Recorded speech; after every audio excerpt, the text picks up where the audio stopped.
Now, 11 months ago, I inherited a mess, and I'm fixing it. That the opening of an address to the nation from the US President Donald Trump, as he promised Americans an economic boom whilst blaming the Democrats for prices that have hit his popularity. In a surprise announcement, Trump also saying that 1.4 million United States military service members would each receive so-called warrior dividend bonus checks of $1,776 before Christmas, paid for with revenues raised from tariffs. Well, let's hear an excerpt from his speech.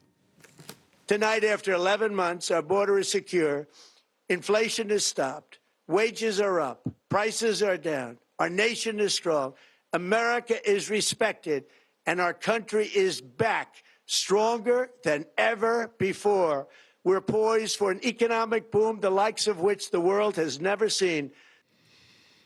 Donald Trump there. Well, join me here on set now from our International Affairs Desk. It's Rochelle Ferguson. Rochelle, what did you take as the major takeaways, if you like, from this speech? Well, the main takeaways were Donald Trump's claims of success. I mean, you saw it in that soundbite we've just played there. As far as Donald Trump's concerned, the economic situation is doing rather well. There is income that's growing. Inflation is easing up slowly but surely. And investment dollars, once again, according to Trump, are pouring into the countries. That's because of the work that he's been doing and his administration has been doing. It was interesting to see this presidential speech by Trump. He used a number of surveys, you might say, or graphics on screen to show or to make the case that, you know, we're seeing this upward trajectory when it comes to the US economy, and particularly when it comes to consumers, the prices that they're having to pay. We know that there's a huge worry for Americans currently. Let's take a listen to Trump claiming that those prices are far better today than they once were. The price of a Thanksgiving turkey was down 33% compared to the Biden last year. The price of eggs is down 82% since March, and everything else is falling rapidly. And it's not done yet, but boy, are we making progress. Nobody can believe what's going on. So obviously trying to, appeal to the consumer there. Once again, anxiety in the United States at the moment about whether it's prices of housing, food, if it's prices of transport. Americans really feeling like affordability is a big question.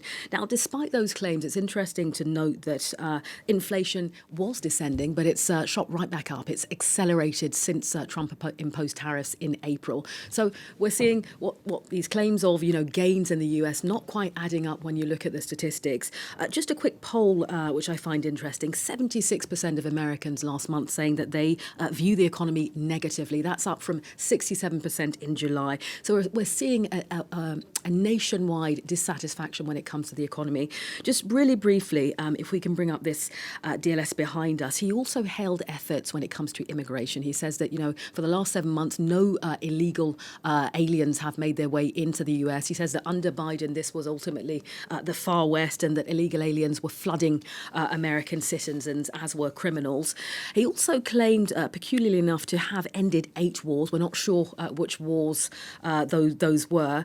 And something which sounded to me like something almost from a rap song. We're the hottest country anywhere in the world. I was a little bit, surprised by that comment. But we're in the superlatives. We're the greatest, we're the best, and that certainly rang out from yesterday's speech, rather. Some pretty familiar rhetoric as well, wasn't there? Well, absolutely. You made reference to it earlier, Stuart. This kind of televised speech featured a number of rants aimed at his predecessor, Joe Biden, not just Joe Biden, but also Democrats. The opening remarks then, as we said before, this is a mess of a country that I've inherited. Millions of Americans have found America unaffordable under Biden. But, the laundry list that he had of Biden-era grievances, you might call, was around the borders being open, transgender men playing in women's sports, crime, as I mentioned before, the worst trade deals ever. There you have it again. And what Trump called a sick and corrupt federal government. So what's interesting to me in all of this is that presidential speeches are not normally this partisan.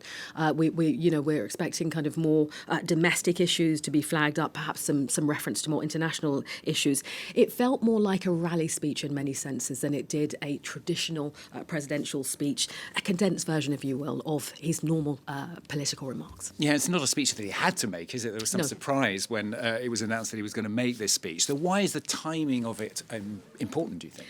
I think there are two things that stand out here. Number one was the timing, the speed at which Trump got through this political address. We're used to him kind of meandering through his speeches, going off cue sometimes. We had a Trump that was pretty focused, and when he did kind of go off script, he quickly brought himself back. That gave the speech, in my view, a kind of intensity, Stuart, which perhaps reflects the pressure that Donald Trump is facing, with the fact the economy is not quite going in the way that he would need it to be at this stage.